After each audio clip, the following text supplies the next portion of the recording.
Anderson Cooper with us. Anderson, how was court? You were there all morning.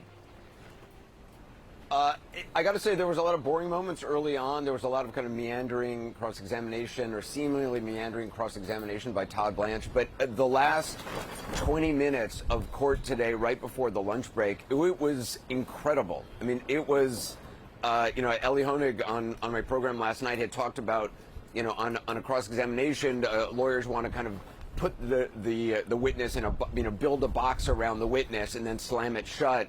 That's what Todd Blanche did to Michael Cohen. I mean, the story, the Todd Blanche just methodically went through this sequence of events of this phone conversation that Michael Cohen had testified to previously. That he had this consequential phone conversation with Donald Trump. It was a 90-second phone conversation. I believe it was October 24th was the date that was testified to in around 8 p.m. or so at night.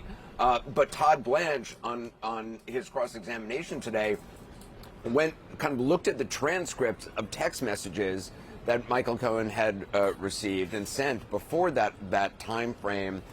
And there had been this series, I guess, of crank calls that Michael Cohen had received. It turned out to be from some 14-year-old. There was an exchange of messages between the alleged 14-year-old and Michael Cohen. And then Michael Cohen texts Keith Schiller at like 7:50 something or 7:48 p.m. Saying, hey, I've got some dope has been harassing me.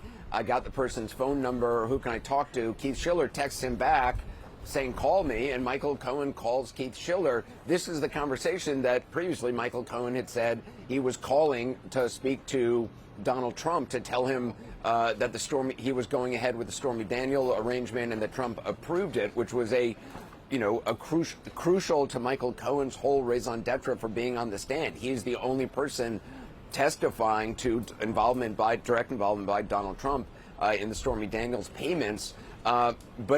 According to, suddenly now, Michael Cohen's refreshed memory, he now says, it was a call about this 14-year-old making crank phone calls to me, but also about the moving ahead on Stormy Daniels. Todd Blanche was incredulous, his voice cracking, his voice raising up, moving around the courtroom, speaking, saying that what the jury doesn't want to hear, him guessing, it wants to hear facts.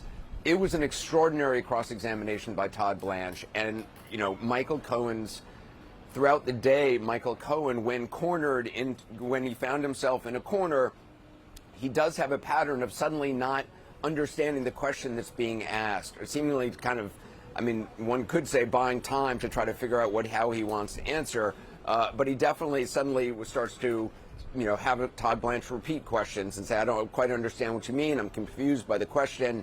But this time, Michael Cohen was cornered in what appeared to be a lie, I think, to many in the room, and had to adjust suddenly his memory that he had just testified to on Tuesday.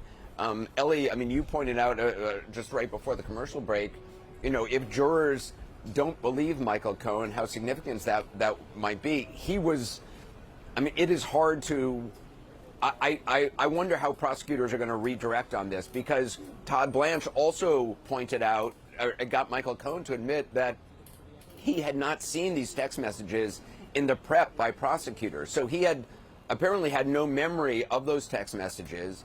And the implication is that he concocted, he was shown that there was a phone call to Keith Schiller at this time by prosecutors in the prep. And the implication, certainly by Todd Blanche, is that he concocted this story of what that 90-second phone call was, not realizing that there were text messages right ahead that directly related it and right after that directly related it. So, Anderson, obviously this resonated with you as a courtroom observer. Did you happen to see anything in the jury box? Were you able to pick up on any reaction from the jurors? These jurors are not, as a lot of people have said, and I've seen before, they do not show reaction.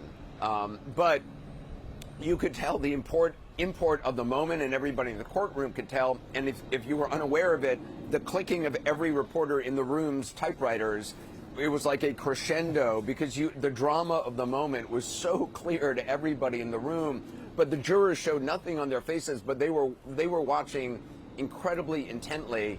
And Todd Blanche essentially stopped the cross-examination when said to the judge, maybe this is a good time for a lunch break, and the judge agreed. So this is what the jurors are going to think to lunch. I was talking to Norm Eisen on the way out from court, who was saying, Todd Blanche should try to keep the cross-examination going all the way till through the afternoon, not allowing the prosecution to redirect, so that for the next 3 days, jurors just have Michael Cohen's testimony to mull over. Yeah, that's a common tactic. Anderson, let me ask you, if I can put you in the jury box, having just witnessed that piece of cross-examination, do you have doubts that conversation happened the way Michael Cohen testified on his direct examination, that he called Trump and Schiller? I think it's absolutely. I think it's devastating, for Michael Cohen's credibility on this, in this one particular topic, whether it's, he just didn't, it's hard to, I don't know. Yes, I think if I was a juror in this case watching that, I would think this guy's making this up as he's going along, or he's making this particular story up.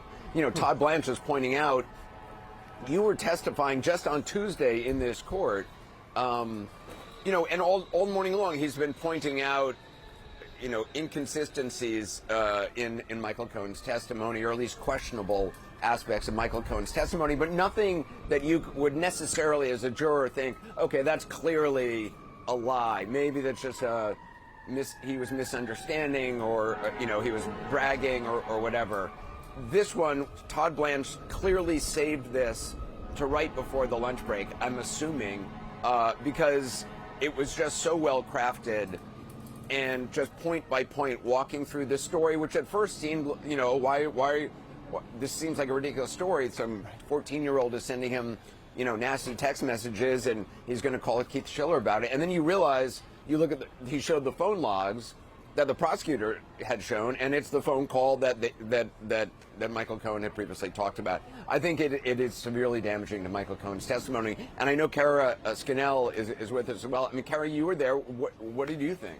I was sitting the opposite aisle, so I haven't been able to talk to you. But I found it just so exciting. It was, whoever you believe, whatever side, it was just a remarkable moment in court. It truly was, because it was really just kind of this building crescendo with more of that, more mundane questioning of trying to see if Cohen did lie about multiple things, including whether he wanted a pardon or whether he was accepting responsibility for his guilty plea. But then it built to that moment where Todd Blanche methodically went through the phone calls, the text messages, and as you were saying, kind of put Michael Cohen in the box and then shut the lid, because it was, and Blanche added to it by being himself more theatrical about it. He's pacing, he's rubbing his head, he's flailing his arms, his voice is rising as he is being incredulous, of saying to Cohen, do you really expect me to believe that in that 1 minute, 36-second phone call that you talked to Keith Schiller about the harassing text messages and phone calls, and also to Donald Trump about Stormy Daniels, where you told him it was resolved? So really just trying to undercut all of Cohen's credibility in that moment. And Cohen, while he maintained his composure, he certainly didn't look like he had a lot of confidence in his answers there. It even began even more slowly by saying that, asking Cohen, did you even talk about this phone call when he met with prosecutors? And Cohen couldn't remember if he did. He was trying to refresh his recollection, didn't say that he did. So that was casting doubt. And then he just built and built and built by showing those text messages, showing the call logs. And then at the end, where he left the jury with it after that big moment, he then said, so I don't want what you think you remember. The jury needs to know what you know and what you definitely remember. And then he left it hanging in the air of, was this true for all of the phone calls that Cohen recalled in 2016? Because that gets to the broader questions of his credibility and whether the jury should maybe just doubt this one phone call or doubt all of Cohen's recollections of the phone calls that he had with Donald Trump, including, some of these ones at the end, including his testimony about the Oval Office meeting, the Trump Tower meeting, where Trump allegedly approved and signed off on the reimbursement scheme that's at the heart of this case.